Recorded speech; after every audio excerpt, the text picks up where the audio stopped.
2 Timóteo, capítulo 2, versículo 22. Nós vamos hoje dar sequência à nossa série de estudos sobre a família da aliança.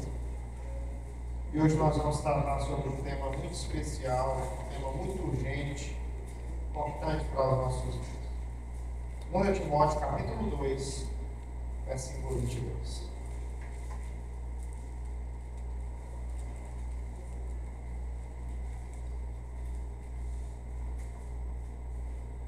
Os irmãos encontraram?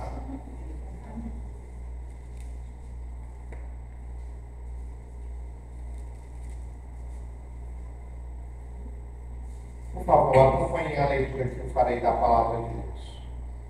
Foge outro sim das paixões da mocidade. Segue a justiça, a fé, o amor e a paz com os que de coração puro invocam o Senhor. Novamente, foge outro sim das paixões da mocidade. Segue a justiça, a fé, o amor e a paz com os que de coração puro invocam o Senhor. Amém. Amém. Irmãos, vamos orar ao nosso Deus nesse momento. Quero pedir para que o nosso irmão Abimael faça essa oração. Deus de amor, Deus de infinita bondade, nós nesse momento vamos aprender mais sobre a Sua palavra e nos rogamos a Ti, Pai, a Tua bênção sobre a nossa mente, para que nós possamos crescer na graça e no conhecimento do nosso Senhor e Salvador Jesus Cristo, Pai. Deus de amor, nós pedimos também a Tua bênção sobre o nosso pastor, que vai transmitir a palavra, e nos rogamos a Ti, Deus, que Ele possa transmitir de acordo com o Teu querer, para que assim o povo possa estar entendendo mais sobre Ti, conhecendo mais sobre o nosso Senhor. Nós rogamos a Tua bênção para esse momento, no nome poderoso de Cristo Jesus, Deus. Amém. Amém.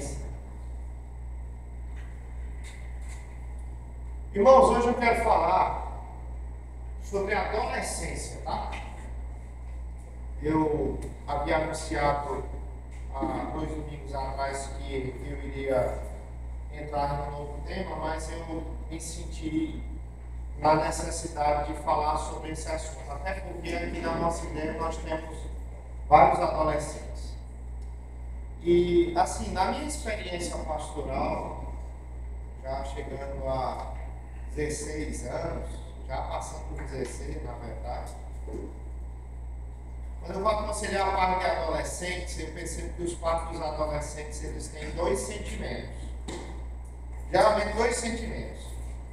O primeiro sentimento é o sentimento de nostalgia, é o sentimento de saudade daquela época em que os filhos aguardavam na porta da casa a chegada dos pais depois de um dia de trabalho. E que os filhos ficavam satisfeitos em ter apenas a companhia do pai, da mãe, e ficar brincando no chão. Isso era uma coisa muito boa, certo? Então, quantos pais, secretamente,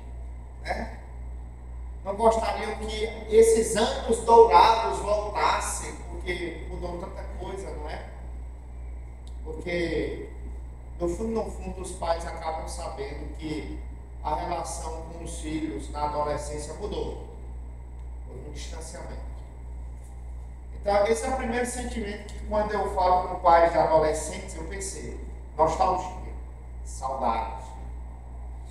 E a segunda coisa, o segundo sentimento que eu percebo nos pais quando eu vou aconselhá-los no que toca à adolescência é o sentimento de medo. Medo porque a adolescência é uma época de mudança. A pessoa muda muito da infância para a adolescência.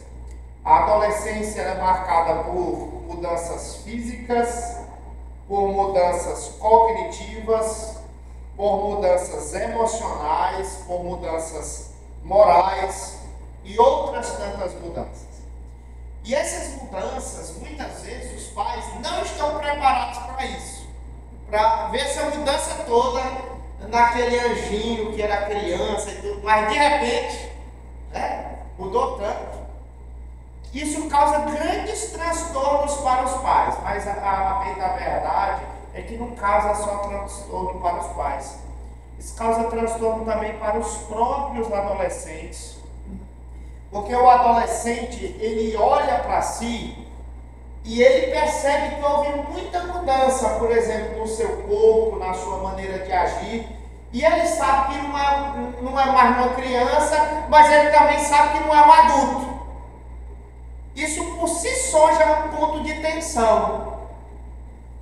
De tal maneira, meus irmãos, que muitos adolescentes passam por muitas lutas internas e nós não deveríamos subestimar essas lutas, porque as experiências da adolescência, as decisões que muitos adolescentes tomam nessa fase da vida, vão alterar para sempre a vida deles. Então é uma fase assim, bem difícil, é uma fase complexa, como qualquer fase da vida, né? Mas essa talvez seja a mais chocante para nós, porque ela é a primeira fase de grande mudança na vida dos nossos filhos. E é por isso que muitas vezes a gente tem muito medo dessa fase. Então esses são os dois sentimentos. O primeiro sentimento é o sentimento de nostalgia e o segundo sentimento é o sentimento de medo. Por isso eu gostaria de, nesta ocasião, fazer aqui algumas considerações acerca da adolescência. Certo? O que é adolescência, irmãos? Vamos lá. Adolescência é aquela fase. Tá, posso estar. Vou falar aqui lá com censos, tá? Vou falar assim de forma geral. Via de regra, a adolescência é aquela fase que começa aí por volta dos 13 anos de idade e se estende até os 19 anos de idade. Então, quem está entre 13 e 19, pode dizer que é adolescente. Até em torno dos 20 anos, até um pouco antes dos 20 anos, ainda é adolescência. Embora isso possa ser um pouco relativo, mas é o que o pediatra, ele atende uma pessoa até que ano? Até 15 só? Pois bem. Então, meus irmãos, adolescente eu vou compreender mais ou menos nessa fase, tá? Entre 13 anos até 19 anos. Mais ou menos isso, tá? Talvez um pouco menos, talvez um pouco mais, mas lá no censo é isso aí, certo? E eu vou querer nessa manhã falar sobre isso, tentar expor um pouquinho, lembrar para vocês aquilo que é a adolescência, tentar conscientizar os adolescentes o que é essa fase, certo? E procurar alguns meios pelos quais a gente possa se relacionar com os adolescentes. Eu vou falar muitas vezes aqui para os pais, eu vou direcionar as minhas palavras para os pais, mas eu gostaria de dizer que aquilo que eu vou falar aqui, nesta manhã, não é apenas algo importante para os pais, é algo também que é muito importante para toda a igreja, porque embora cabe aos pais a responsabilidade de criar e educar e treinar os seus filhos no caminho do Senhor, a igreja tem um papel comunitário na vida de todos aqueles que são membros muito importantes. O apóstolo Paulo, escrevendo a epístola a Tito, no capítulo 2, ele, por exemplo, ele dizia para as mulheres mais idosas, as mulheres que tinham mais idade, ensinar as mulheres mais novas a serem boas donas de casa, a serem servas do Senhor. Então você perceba que a responsabilidade está, primeiramente é dos pais, mas também da igreja como um todo. De tal maneira que, de alguma sorte, a Nayara, ela tem uma responsabilidade com a Giovana. Ela tem alguma responsabilidade com qualquer uma das adolescentes aqui da nossa igreja. Eu tenho responsabilidade com qualquer um dos adolescentes da igreja. E os irmãos também. Tá? Então vamos lá, vamos tentar aqui primeiramente lançar a base sobre a qual nós devemos pensar sobre os adolescentes. Até aqui está tudo bem, irmãos? Aqui até aqui está claro? Tem alguma pergunta até aqui? Não? Vamos lá, galera. Vamos pensar biblicamente acerca dos adolescentes. O que é um adolescente, biblicamente falando? Eu gostaria de ressaltar aqui algumas coisas que a gente tem que ter em mente quando a gente vai tratar sobre os adolescentes na Bíblia. Em primeiro lugar, nós temos que lembrar que os adolescentes eles foram criados por Deus e eles carregam a imagem e semelhança de Deus. Todavia, sem Cristo Jesus, eles são escravos do pecado.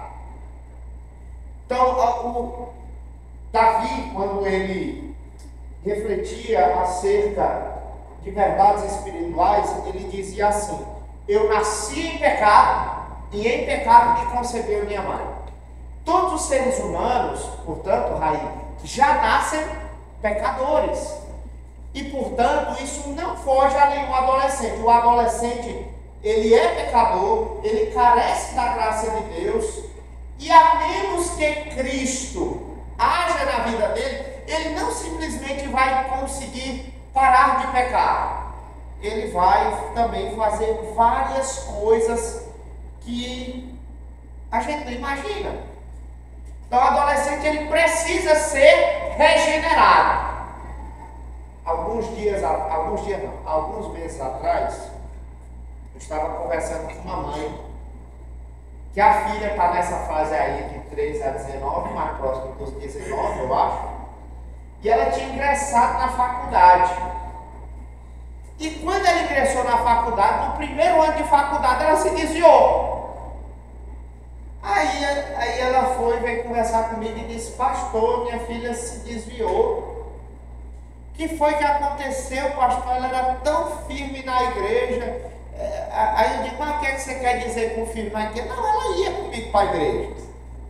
Aí eu disse: mas talvez não aconteceu nada, talvez ela simplesmente, ela nunca se converteu.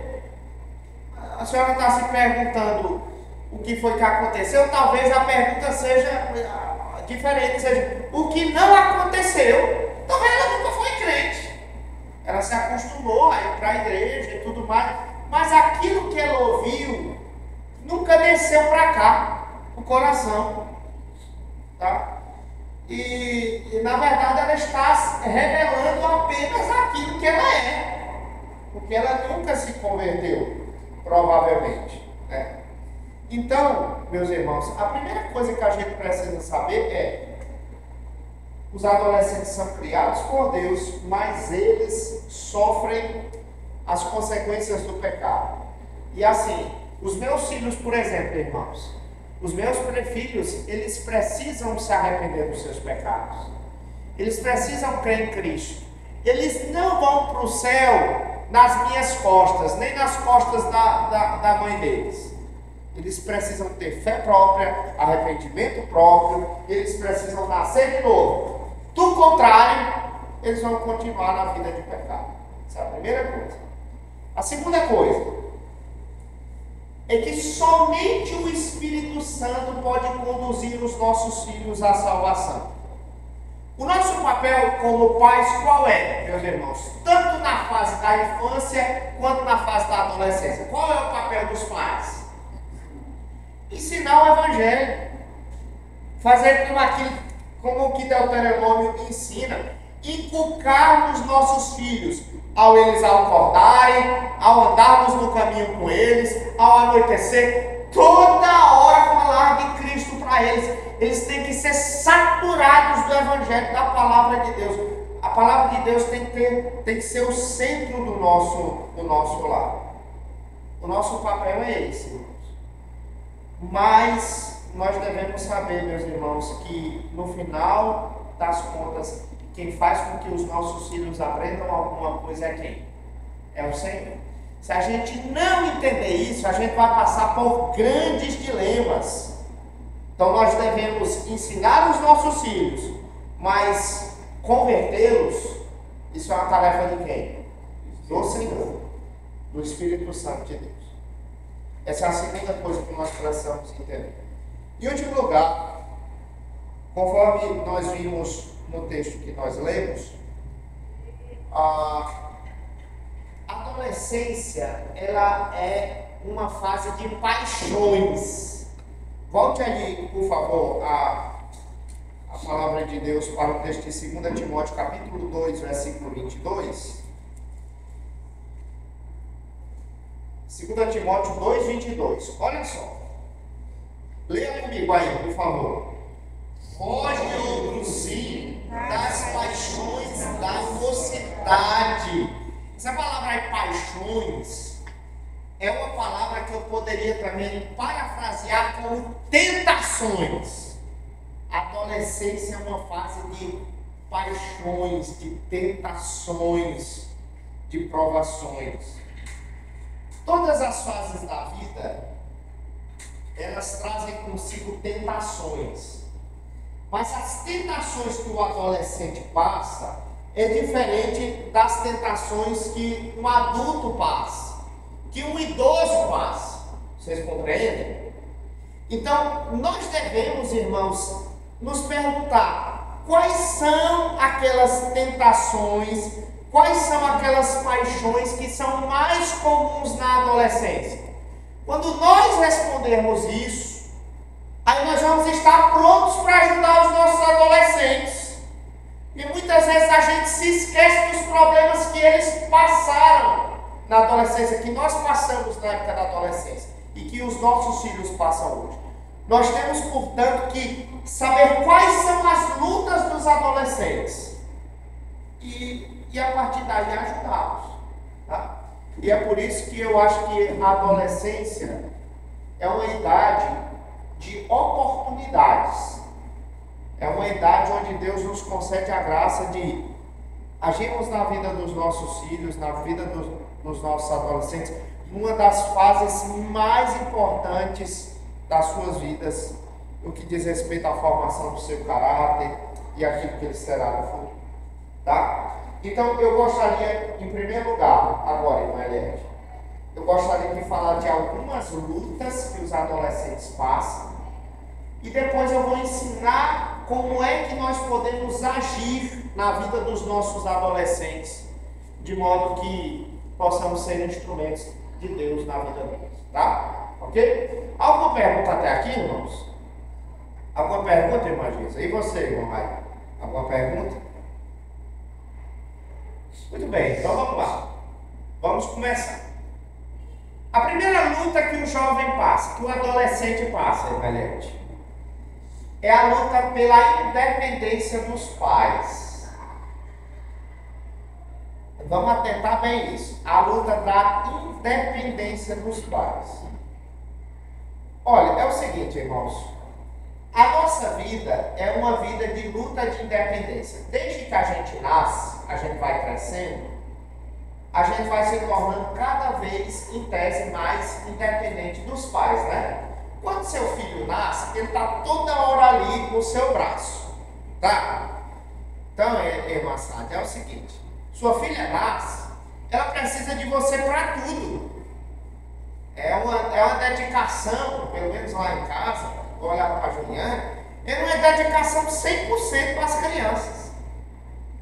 Né? Quando as crianças nascem, porque a criança ela não tem autonomia, o bebê não tem autonomia.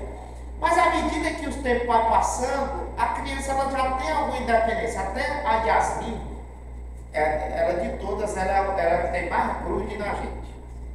Gosta demais de estar toda hora, meu Deus do céu. E da mãe dela nem se fala.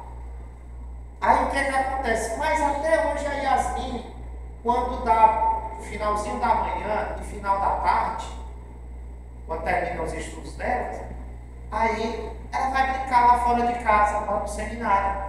Ela vai brincar sozinha, né? Fica brincando com os irmãos dela. Já é alguma independência, né, Melete? Já é, em algum sentido, alguma independência. Tem alguns momentos do dia que nós não estamos de olho nela, fazendo o que ela está fazendo, vendo o que ela está fazendo, certo? Então, na vida da gente é o quê? Cada vez mais nós temos Nós estamos apurando esse senso de independência. Só que quando chega na adolescência, irmã Giza, certo? Esse desejo por independência é muito acentuado, certo?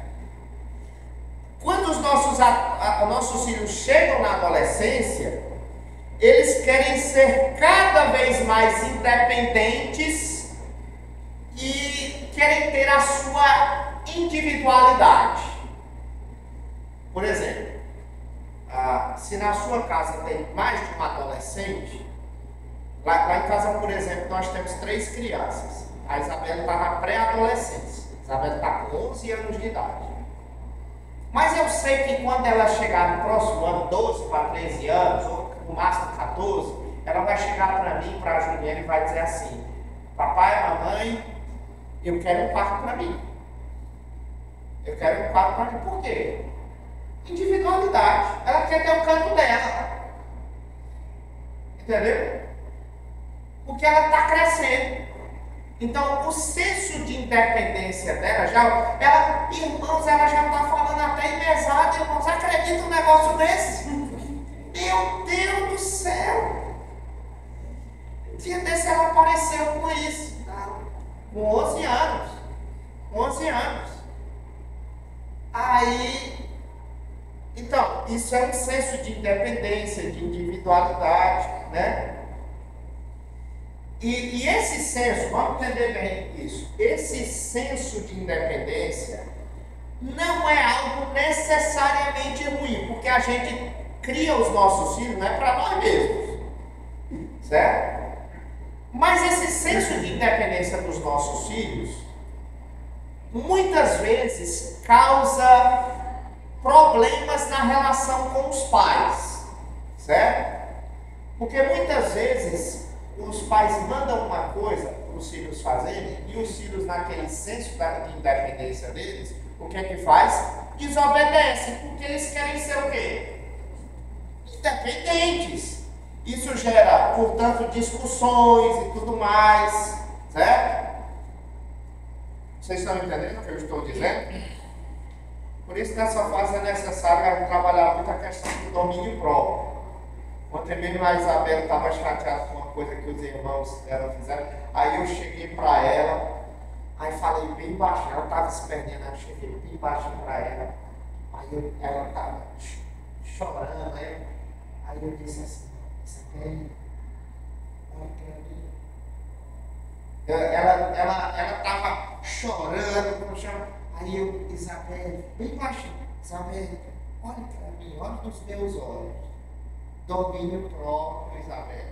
Domínio próprio. Calma. Você não vai conseguir nada com isso.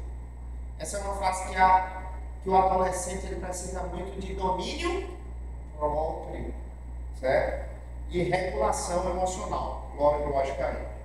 Então, a primeira luta que o adolescente passa é justamente esse desejo de independência dos pais. Tá? Os irmãos estão entendendo? Estão entendendo, irmãos? Deixa eu abrir um parêntese antes de continuar. No fundo, muitos pais lamentam não que o filho cresceu, mas a perda de poder sobre os filhos. Entendeu? Tem muitos pais que querem continuar para sempre mandando nos filhos. Mas todos os pais deveriam querer que os seus filhos se desenvolvam e querer que os filhos possam de alguma maneira amadurecer e se tornarem adultos. Eu sei que a maneira como isso acontece em cada adolescente é diferente, varia de lá para lá. Mas a gente deveria querer isso, irmãos. E a gente deveria evitar a superproteção. Porque hoje o que atrapalha a vida de muitos jovens foi a superproteção dos pais. Aí os filhos crescem, não conseguem ir trabalho, não conseguem dar alguns passos na vida. Aí a gente fica se perguntando: o que foi que aconteceu? Não, foram os pais que estragaram. Proteger demais o filho. protegeram demais. O filho hoje, ele não aprendeu a ter aquele destemor do mundo e lutar por algumas coisas que hoje na vida adulta é muito importante, né? Então, o objetivo nosso dos pais não é prender os nossos filhos, ficando com eles na nossa tutela para sempre, mas torná-los independentes, pessoas maduras, do jeito que Deus quer. Mas muitos pais não entendem isso, meus irmãos, e fazem com que as suas casas se tornem uma espécie de prisão, se tornem uma espécie de cadeia. Aí não dá certo, irmãos ali. Tratar os nossos adolescentes como uma criança pequena não vai dar certo. Por quê? Eles vão se irritar, vão desobedecer. Essa é uma fase diferente. E você precisa entender. Eu não estou dizendo que os filhos na adolescência nem na juventude não devem obedecer aos seus pais. Não é isso. Eu estou querendo dizer que você, como pai, tem que se adequar a essa nova fase da vida do seu filho. Ele não pode ser maltratado como uma criança, porque ele não é uma criança, certo? Aí muitas vezes quando eu vou aconselhar os pais e adolescentes, eu chego com os pais e digo assim: irmã, eu acho que a senhora protege demais seu filho, a senhora tem que se lembrar que só Deus é soberano. A senhora quer mandar em tudo no seu filho, quer ficar de olho em tudo que ele faz, ordenar tudo que ele pratica. Não pode, tem que dar um senso de liberdade para ele, certo? A liberdade, ela tem que ser dosada. Como é que eu sei, como é que eu posso dar liberdade com os meus filhos? Através de duas coisas. A primeira coisa, se o seu filho tem senso de responsabilidade, ou seja, se aquilo que ele diz, ele cumpre, certo? Isso é responsabilidade. E segundo, se ele toma decisões sábias. Então essas duas coisas é que vai deixar seu filho cada vez mais livre, mais à vontade. E se for menino, mais ainda, porque é próprio da Constituição, Deus criou o menino para que ele seja futuramente o líder do lar de alguém. E olha, e tem uns, meus irmãos, tem alguns hoje homens que, misericórdia, não conseguem liderar bem o seu lar, porque muitas vezes é porque os pais super protegeram e eles não tiveram algumas experiências muito importantes na vida. Então, esse sem dúvida nenhuma, é uma primeira luta que os adolescentes passam. Vocês têm alguma pergunta sobre isso ou não? Oi, Marcelo. Eu só quero uma experiência da área. A área dos pais não está muito alta. Deixa os irmãos ouvirem o que o irmão está falando. A questão da área, né? Da águia? O animal. Só faz um nível local bem alto e ela ganha os filhos dela, e quando ela vê que o filho começa a ter as quase prontas, ela deixa ela sair do ninho para dar o primeiro voo, só que ela fica nas proximidades. Caso o filho, né, não tenha a habilidade de ser segura para se manter voando, ela fica lá por baixo e atrás e volta ao ninho. Mas ela continua insistindo. Na hora que ela vê que o filho tem asas para voar, deixa ela voar. Viva a sua vida. É verdade. Mais alguém, irmãos? Não? Muito bem. Então vamos continuar. Segunda luta, que geralmente os adolescentes passam, que a gente deve atuar na vida deles. Questões de identidade. Porque é o seguinte, as nossas crianças, por exemplo, na idade do Israel, na idade da Yasmin, eles são papagaios dos pais. O que o pai diz, os filhos repetem. Os nossos filhos, eles se parecem muito conosco nos primeiros anos de vida, mas muito mesmo. Então, assim, olhe bem como são seus filhos. Seus filhos são uma grande cópia de você. Eles copiam tudo. Tudo. Então, Então, assim, não critica seus filhos não, você está criticando em parte de você, tá? Ok? Mas o que é que acontece? Quando vai chegando na adolescência, irmã gente, os nossos filhos vão se afastando de nós, da nossa identidade, se parecem conosco, e eles vão se aproximando dos colegas deles. E a identidade deles vai começar de alguma maneira a se parecer mais com os colegas. Certo? Acabam se parecendo mais com os colegas do que com a gente. E é nesse momento que o comportamento de muitos adolescentes se altera, certo? Questão do comportamento, questão da aparência. Quando eu era pastor lá no Ceará, eu deixei lá, pastorear lá e vim para cá, né? Aí eu me recordo que eu pastoreava lá uma criança, uma mocinha. Uma criança, uma menina. Ela devia ter lá os seus 10 anos de idade. Aí nas primeiras férias que eu voltei, quando eu cheguei lá, ela estava de cabelo azul. Aí eu disse, oxe, foi o que aconteceu? Aí a mãe dela foi e disse, pastor, influência dos colegas da escola. Aí eu disse, só pode ser, irmão, porque eu sei que da senhora não é, né? Não é. Então, nessa fase, o comportamento dos adolescentes, ele é adaptado para, de alguma maneira, se encaixar em algum grupo dos amigos. Entendeu? O que os amigos fazem, eles fazem. E aí está a grande tolice do adolescente. Ele vai se arrepender muitas vezes de coisas que ele fez, algumas coisas na adolescência que ele fez por causa dos amigos. Que ele sabe que é errado, mas ele faz para agradar os amigos. Porque a coisa que o adolescente tem mais medo é da amiguinha dela chegar lá e dizer assim, nossa, como fulana de tal é chata. Nossa, como fulana de tal quadrado. Mais medo.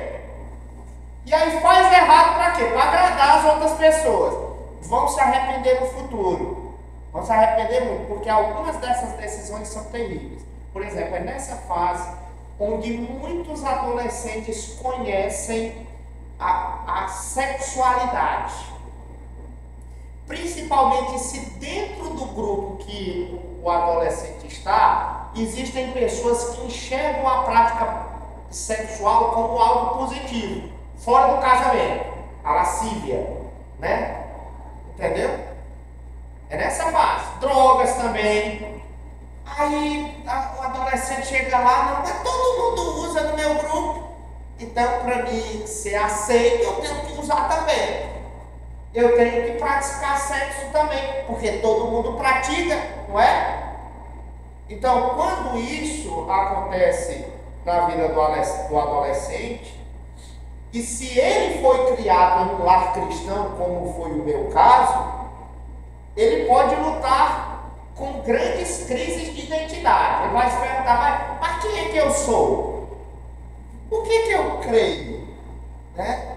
Em quem eu devo acreditar? O que é que eu gostaria de ser e o que é que as outras pessoas esperam de mim? Gente, isso traz muitos questionamentos na vida do adolescente. Muitos mesmo, certo? Isso é uma grande luta, especialmente para os pais que doutrinaram bem os seus filhos, certo? Então, quem sabe hoje, seu filho está passando por essa luta. É normal ele não verbalizar isso para você. Dificilmente seu filho vai dizer isso para você. Mas você sabe que ele está lutando com isso por determinados comportamentos que ele tem, por determinadas roupas que ela está usando, por determinadas músicas que ela está ouvindo. Tem alguma coisa errada, por determinado cabelo que ela está vestindo, que ela está usando, por roupas que ela está vestindo. Tem lutas. Então, quando você vê uma mudança assim muito grande em uma pessoa, seja adolescente, seja adulto, eu sempre fico com uma interrogação na cabeça. Eita, fulano de tal está com problema. mudou demais, mudou rápido demais. Isso geralmente é sinônimo de que tem alguma luta interior sendo travada, certo? Então nós precisamos transmitir, nesse caso da identidade do adolescente, nós precisamos transmitir para o adolescente a sua identidade bíblica. A nossa verdadeira identidade está em Cristo. E eu procuro, nos meus aconselhamentos, mostrar isso. Que o adolescente é um filho de Deus, desde que ele esteja em Cristo. Se ele não está em Cristo, eu vou dizer, olha, você pode ser até um filho de Deus, mas você é um filho rebelde. Então não existe meio termo. É isso aí. Ou você é um filho de Deus, ou você é um filho rebelde. Alguma pergunta, irmãos, concernente a isso? Não? Por que é que vocês hoje estão tão calados? Chama os adolescentes falarem. É difícil, eu acho que eles não vão falar, não. Mas pode falar. Pode falar. Muito bem, vou mostrar aqui mais uma luta dos adolescentes, tá? Ira e agressão. Ira e agressão. Infelizmente, meus irmãos, a ira é uma coisa bastante comum entre os adolescentes. Mas muito comum mesmo. E antes de continuar a tratar sobre esse assunto, eu quero relembrar aquilo que eu falei há alguns domingos atrás. Que muitos pais falham na educação dos seus filhos porque eles são o modelo de ira dos seus filhos. Se você estoura por qualquer coisa, seu filho vai aprender com você. Ele vai aprender, inevitavelmente, o seguinte: se o meu pai explode, se a minha mãe explode quando acontece isso, a única maneira de eu agir para resolver essa situação é explodindo também. Entendeu? Então você não pode explodir toda hora. Na verdade, você não pode explodir nunca, né? Então, muitos pais, irmãos, acabam influenciando de forma negativa os seus filhos no que diz respeito à ira, certo? Agora sim, o que nós precisamos saber sobre a ira é que a ira geralmente é uma questão do coração. Isso é muito importante. A ira é uma questão do coração, certo? Por exemplo, muitos adolescentes, eles ficam irados porque eles sentem que os seus direitos estão usurpados. Por exemplo, eles sentem que eles têm o direito de fazerem algumas coisas que os pais não deixam eles fazerem. Aí eles se sentem injustiçados. Aí você simplesmente chega lá para ele e diz assim: não faça, fulano. Não, essa não é a maneira. Essa autoridade você pode até ter poder, inclusive fisicamente, de proibir. Mas você tem que saber que isso é uma questão do coração dele, do coração dela. Você tem que tratar do coração dela primeiro, explicar os direitos dela e os deveres também, até onde vai. Do contrário, não vai adiantar nada, isso só vai fazer criar mais ira no coração dele ou dela, certo? Por exemplo, vou dar aqui um exemplo.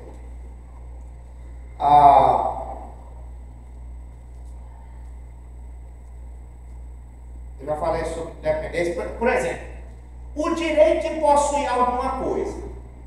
Eu não sei quantos adolescentes aqui possuem celular, mas dar um celular para um filho na adolescência é uma decisão que você tem que tomar muita sabedoria na hora que você vai dar, viu? Muita, mas muita. Cadê meu celular? Tá aqui. Olha, isso aqui é uma bênção. Certo? Mas isso aqui pode ser uma grande maldição também. Diz, irmão, aqui, que a diferença do veneno para o remédio é o quê? É só a dose. Né? Então, isso aqui pode ser uma coisa muito boa, mas pode ser uma coisa muito ruim, gente. Muito ruim. Aí, o adolescente quer ter um celular. Não, se dependesse do meu filho, se dependesse da Yasmin, hoje ela completa 3 anos de vida. Dependesse dela, ela vai ter celular. menino nasce sabendo mexer mais em celular do que a gente, né? Não é verdade? É possível que se eu não souber mexer no meu celular, eu entregar para a Yasmin, que não sabe nem ler direito, é possível que ela conserte e eu não saiba. Mas enfim, o que eu quero falar para os irmãos é o seguinte: muitas vezes o adolescente ele quer ter um celular. Aí o pai diz, não vou lhe dar. E ela pensa que ela tem o direito de ter. E aí? Entendeu? Vou dar um exemplo particular meu. Quando eu era criança, eu tinha adolescente, quando eu tinha uns 15 anos de idade, o meu pai comprou uma moto. Comprou não, meu pai recebeu uma moto linda. Linda aquela moto. Na cidade, a gente morava numa cidade de 33 mil habitantes. Era a moto mais bonita da cidade. Uma moto linda. Meu pai não andava de moto, mas assim, para não ficar no prejuízo, ele recebeu. Aí daqui a pouco a moto em casa, a moto mais bonita da cidade, aí eu queria andar na moto. Né? E eu aprendi a andar de moto cedo. Eu não andava de moto, mas eu aprendi a andar de moto cedo. E eu me recordo que uma das grandes frustrações da minha vida foi quando meu pai vendeu aquela moto. Eu pensei que aquela moto era minha. Irmãos, foi uma frustração tão grande. Até que o meu pai chegou para mim e ele viu que eu estava chateado. Ele chegou para mim e disse, meu filho, vem aqui. Por que você está desse jeito? Aí eu disse, porque o senhor vendeu minha moto. Aí ele disse, qual moto? Eu disse, a moto. Ele disse, não, meu filho, aquela moto não era sua, aquela moto era minha. Você não pagou por ela. Eu que trabalhei, aquela moto é minha. Eu vendi o que era meu. Você entendeu? No dia que você trabalhar e comprar é seu, ou eu lhe dei, mas eu não lhe dei. Ou eu lhe dei? Não lhe dei. Olha, meu filho, não haja desse jeito. Aí eu tocou no ponto sensível. Olha, meu filho, você é um servo de Deus, você não pode agir desse jeito, se comportar desse jeito. Aí foi que eu abri minha mente, é verdade. É verdade. Entendeu? Aí abre parênteses. Cuidado quando você diz que tudo na sua casa é dos seus filhos. Não é. Cuidado. Você chegar assim e dizer assim, não, meu filho, tudo que é meu é seu, tudo que é seu é meu. Cuidado. Cuidado. No futuro você vai entender. Muito cuidado. Tá? Muito cuidado. Não é, meus irmãos. É seu, pronto. Tá? Então nós precisamos trabalhar nessas questões do coração. Você tem que tentar enxergar aquilo que o adolescente crê, quais são as motivações do seu coração, em vez de simplesmente dizer assim, é desse jeito e pronto. Sim, João. As aprovações da menina, a Angélica queria dançar. Sim. Aí o pai dela enviou aquele vídeo. Sim. Mostrou aquele vídeo para ela. Sim. Aí ela viu o vídeo, mas mesmo assim ela insistiu, se queria dançar, né? Uhum. Aí ele falou que não. Aí ela falou que não ia deixar de ser crente se dançasse. Sim. Aí foi meio complicado. É. Tirar isso da cabeça dela. É. Já vou entrar nesse assunto, tá, irmãos? Já vou entrar nesse assunto. Como é que nós devemos agir? Eu estou falando aqui dos traumas, dos problemas, tá? Alguma pergunta sobre isso? Vou continuar. Eu não me lembro quais são os problemas que eu estou tratando até aqui, mas primeiro foi a questão da independência, depois foi o que? A identidade, né? Isso. E agora foi o quê? A ira. A ira e a agressão. Muito bem. Aí sim, imagina, a senhora ia falar. Só lhe perguntando, então no caso a gente tem que explicar, né? Não só dizer não, é explicar o que Explicar. explicar, porque ela tem uma crença. Ela tem uma crença. A Angelina, ela tem uma crença. E ela tem motivações e desejos para aquilo. Você sabe que é errado. Você não vai ceder. Mas é errado você chegar lá e você não vai e pronto. Não. Porque quando ela crescer, quando ela chegar a 20 anos, você não vai ter como prender ela em casa. Vai? Não vai. Não vai. Então você tem que educar desde já. Eu vou entrar já nesse aspecto. Tá? Sabia perguntar? Não, era só. Pronto. Aí outra coisa, não está bem em ordem aqui do que eu estou falando, mas a gente vai chegar lá no final. Tá? Outra coisa, outra luta que o adolescente passa, traumas. Traumas. Adolescência, tanto na adolescência quanto na infância, muitas vezes a pessoa passa por traumas terríveis, certo? O adolescente, ele está suscetível, por exemplo, ao abuso sexual.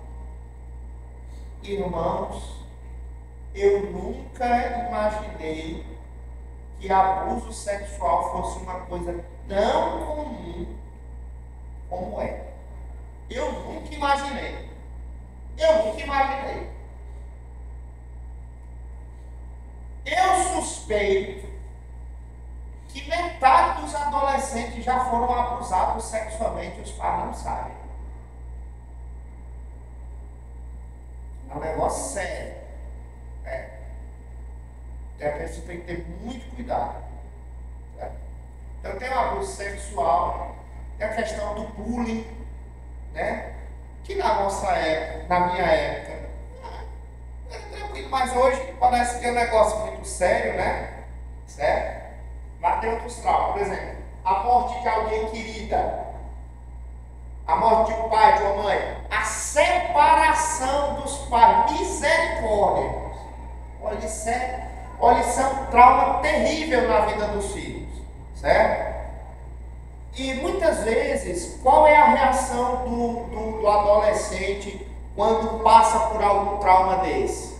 São várias reações. Por exemplo,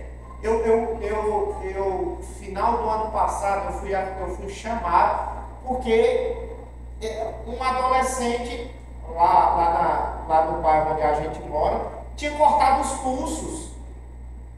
Automutilação. Não tem gente que quando fica testando a morte. Não tem gente que testa a morte, né? Então a questão de autoflagelo. Algumas outras pessoas, quando passam por traumas, elas acabam caindo na promiscuidade sexual. Tem casos assim. Ou o inverso. Ou medo de intimidade sexual. Tem pessoas que acabam se afastando, né, nesse sentido. Até outras pessoas que acabam comendo muito. Questão de ansiedade, acabam comendo demais. Até algumas pessoas que acabam tentando suicídio. Então, essa questão dos traumas é uma luta que os adolescentes passam muito. Tá? O que é que nós devemos fazer? Quando eu encontro adolescentes com traumas dessa natureza, eu procuro entender quais são as crenças do adolescente. O que é que ele acredita acerca daquilo? Porque isso, no final das contas, é o que vai influenciar a reação dele, né? Então, por exemplo, quando ele perde um pai e uma mãe, morreu, eu vou tentar de alguma maneira entender qual é a crença daquela pessoa no que diz respeito à vida após a morte. Onde é que está o pai, onde está a mãe? Eu vou tentar infundir o evangelho na cabeça dela. Às vezes ela tem medo da morte também. Então é dessa maneira que de alguma maneira a gente vai conseguir superar esses traumas, biblicamente falando. Ok, meus irmãos? Vocês têm alguma pergunta? Então, pastor, Ou não? quando a criança tem algum tipo de trauma, o conselho que se dá é realmente esse, a gente procurar saber qual é a crença dela, sabendo da crença dela, a gente trata justamente com o evangelho. Agora, não de forma abstrata. O adolescente, ele não é uma criança. A criança, ela não entende muito de forma abstrata. Ela entende por intermédio de ilustrações e tudo mais, de figuras. O adolescente, ele não é uma criança, mas ele entende melhor por figuras, por exemplos, do que necessariamente você explicar assim, tintim por tintim, de forma abstrata. Entendeu? Tá? A última coisa que os adolescentes passam, questão da ansiedade e do estresse. Ansiedade e estresse. Geralmente na adolescência, onde os adolescentes eles experimentam pela primeira vez o estresse e a ansiedade em larga escala, né? As crianças, elas experimentam lutas emocionais, mas o adolescente experimenta num nível mais elevado. Bem, o que é que eu falo sobre essa questão de emoções? Deus nos criou, irmãos, com uma estrutura, com um organismo, para a gente suportar as pressões da vida. Certo? Só que existem determinadas pressões que naquela fase da adolescência ainda não são compatíveis para o desenvolvimento cognitivo do cérebro da criança. Não é para a fase dela. E ela acaba tendo que passar. Isso é um sofrimento muito grande para ela. Certo? Então, às vezes, quando os adolescentes estão estressados ou ansiosos, a gente tem que se perguntar o seguinte: rapaz, será que essa ansiedade que o meu filho está passando é uma coisa natural da idade dele? Isso tudo é uma coisa natural? Ou é uma coisa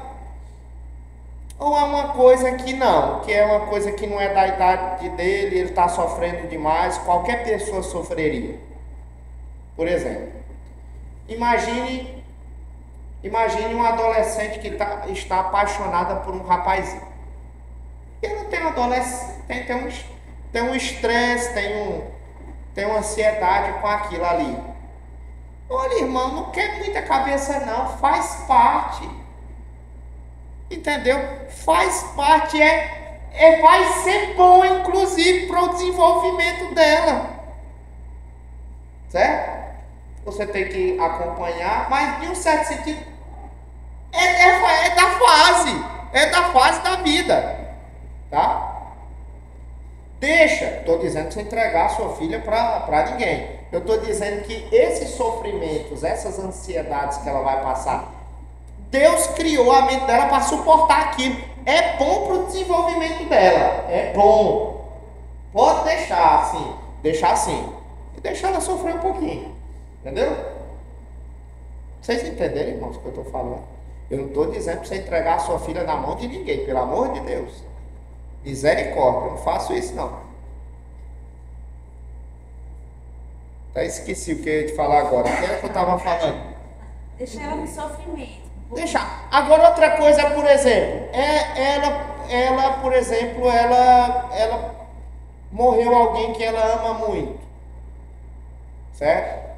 Uma coisa é um amigo, um colega da escola morrer, outra coisa é morrer o pai. Aí já é um trauma muito grande. Aí esse aí você precisa ter um acompanhamento mais de perto, tá? Essas são lutas. Muito bem. O que é que a gente tem que fazer? Já chegando no final do nosso estudo. O que é que nós precisamos fazer para ajudar os nossos jovens? Eu quero dizer que você tem que fazer 3 coisas de forma positiva. Tá? Primeira coisa. Eduque com um projeto. Eu aprendi isso lá no seminário, quando eu me tornei professor. Eu tenho que educar visando um propósito, um fim. Certo? Porque muitos pais, eles criam os seus filhos sem qualquer projeto. Certo? Por exemplo, eles pegam os filhos, repreendem os filhos, admoestam os filhos, corrigem os filhos. Mas mesmo fazendo isso tudo, parece que não tem resultado. Por que não tem resultado? Porque você criou seu filho sem objetivo. Você criou seu filho igual batata. Por exemplo, você vai lá no Carajás. Aí lá no Carajás você vai encontrar, eu acho que você vai encontrar martelo, você vai encontrar prego, você vai encontrar madeira, você vai encontrar serrote, você vai encontrar cola. Aí você vai comprar isso tudo. Aí de repente você chega em sua casa, aí você começa a serrar, martelar, colar, tudo de forma de qualquer jeito, aleatório. Como é que você quer que no final daquilo tudo aquilo se torne um guarda-roupa? Não, você tem que ter um projeto, um planejamento, para que aquilo tudo que você comprou se transforme em um lindo guarda-roupa, certo? Nós precisamos saber, irmãos, o que é que nós queremos construir na vida dos nossos filhos antes de iniciar o processo de construção. Então, isso não é algo rápido, isso tem que ser algo pensado. Nós temos que refletir o seguinte: no que é que eu devo trabalhar nesse meu filho especificamente, nessa época específica na sua vida? Quais são as áreas em que ele é fraco? O que é que ele é suscetível à tentação? Como é que eu devo agir em meus encontros diários com meu filho para que eu consiga esse objetivo? São essas coisas que fazem com que a gente crie um projeto. A gente não vai conseguir fazer isso de uma só vez, mas Deus, em sua soberania, vai nos dar oportunidades para que a gente leve adiante esse nosso projeto. Eu vou compartilhar os meus 3 objetivos com os meus filhos. Os meus 3 objetivos com os meus filhos são, em primeiro lugar, instruí-los para que eles sejam sábios e façam o que é bom. Em segundo lugar, ajudá-los a manter um conhecimento preciso de sua situação atual de vida. E o terceiro lugar, prepará-los para buscar a santidade de vida, ajudando-os a detectar e a odiar o seu próprio pecado. Eu não quero apenas que eles saibam qual é o pecado que eles estão cometendo, mas que eles odeiem o pecado que eles possam cometer. Então a primeira coisa é eduque com propósito. Sabe qual é o propósito do seu filho? O que você vai querer fazer com o seu filho naquela época da vida dele? A segunda coisa, diálogo constante. Segunda coisa que você tem que fazer, diálogo constante. Talvez hoje seus filhos não lhe esperam à porta quando você chega do trabalho. Estão no celular dentro do quarto, conversando com não sei quem. Talvez os seus filhos não procuram mais você. Mas sabe por que ele não procura mais você?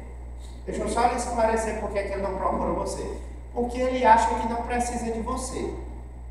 Tá? É por isso que ele não lhe procura. Porque ele acha que não precisa de você. É o senso de independência. Tá? Eu estou sendo muito sincero aqui. Mas é isso. Tá? Então, se isso estiver acontecendo na sua casa, certo? Se você chega em casa e o seu filho não lhe procura, você tem que fazer alguma coisa. Você não pode ficar de braços cruzados. Aí eu vai dar um conselho para você. Talvez você precise, abre aspas, visitar o seu filho, mesmo ele morando dentro da sua casa. Né? Talvez você precise ir no quarto dele todo dia, certo? Todo dia você tem que ir lá, certo? Isso é muito importante. Se você quiser ter conversas significativas com os seus filhos adolescentes, muito provavelmente você vai ter que puxar aquelas conversas, porque ele não vai puxar. Ele não vai querer aquelas conversas, certo? Isso não vai acontecer do nada. Então, você vai fazer com que essas conversas ocorram. E aí você vai ter que procurar o seu filho diariamente, todo dia, todo dia, todo dia, todo dia, todo dia, todo dia. Todo dia. Então procure o seu filho diariamente. Tem um texto da palavra de Deus muito importante. Abra a sua Bíblia aí em Hebreus, no capítulo 3, versículo 12.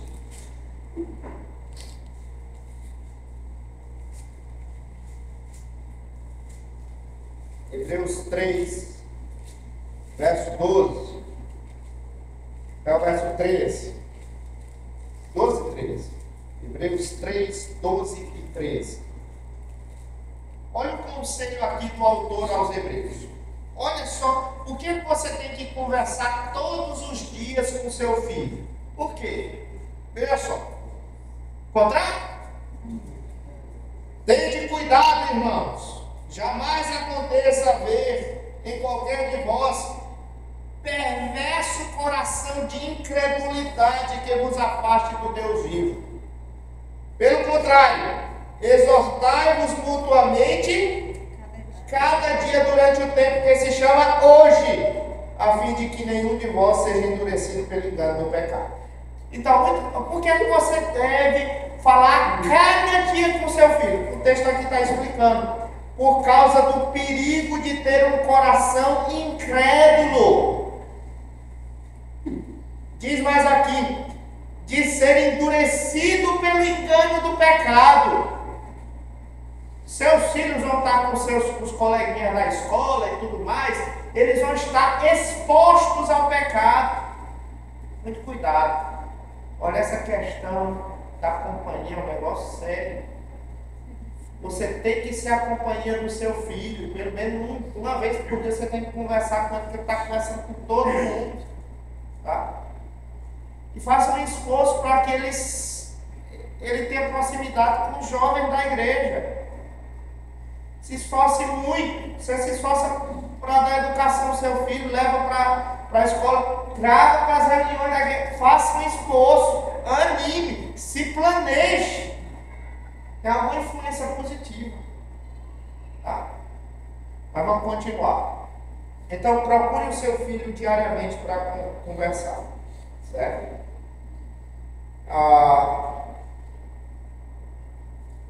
Eu quero dar aqui algumas ressalvas sobre essa conversa. A primeira ressalva é que você vai ter dificuldades, mas você não pode desistir, mesmo quando você não for bem-vindo no quarto dele, certo? Então você tem que ser perseverante, certo? A segunda ressalva, que durante as conversas com seu filho, procure ser positivo. Então, existem algumas coisas, algumas conversas que precisam ser tratadas. Mas essas conversas, elas precisam ser especialmente de afeição e encorajamento. Você tem que chegar lá nela e dizer assim, minha princesa, eita como você está linda. De afeição e de encorajamento também. O adolescente, ele muitas vezes tem uma baixa autoestima. Então, você vai conseguir, vamos tentar, vamos, o que eu posso lhe ajudar, vamos, entendeu? Então, isso é muito, muito bom. Isso vai fazer com que a sua chegada ali seja uma chegada boa, certo? Bem-vinda. A terceira ressalva. Quando você for puxar a conversa com seus filhos, faça perguntas inteligentes. O que é a pergunta inteligente? É aquela pergunta que não é respondida com monossilábicos. Sim, não. Não, pergunte assim, como foi o seu dia hoje? Foi que aconteceu? Quando ele diz assim que foi normal, só normal. Aí você diz assim, me conte um pouco mais. Me conte um pouco mais sobre o seu normal. Você diz, hoje o meu dia foi assim, assim, assim. Certo? Você pode também fazer perguntas, irmã Eliette, sobre os pensamentos, as motivações, certo? Os desejos. Isso vai, sem dúvida nenhuma, ajudar muito. E aí o que você faz, irmã Gisa? Sempre evoque o Evangelho. sempre chame o Evangelho. Porque vão surgir problemas. E quando falar do problema, você vai tentar de alguma maneira lembrar que existe o Redentor dos nossos pecados. Que é o Redentor dos nossos problemas. O Senhor Jesus Cristo. A terceira e última coisa que você tem que fazer. Tente conduzir os seus filhos ao arrependimento. Isso aí daria mais um outro estudo para a gente fazer. Como é que eu levo meu filho a se arrepender dos seus pecados? Logicamente, isso é uma coisa que a gente depende do Espírito Santo, de Deus. Entretanto, nós sempre devemos evocar o centro dos nossos lares como sendo o Senhor. E os meus filhos, eles devem se arrepender não porque eles fizeram algo contra mim, mas porque eles fizeram contra o Senhor. Então, eu quero terminar minhas palavras nessa manhã.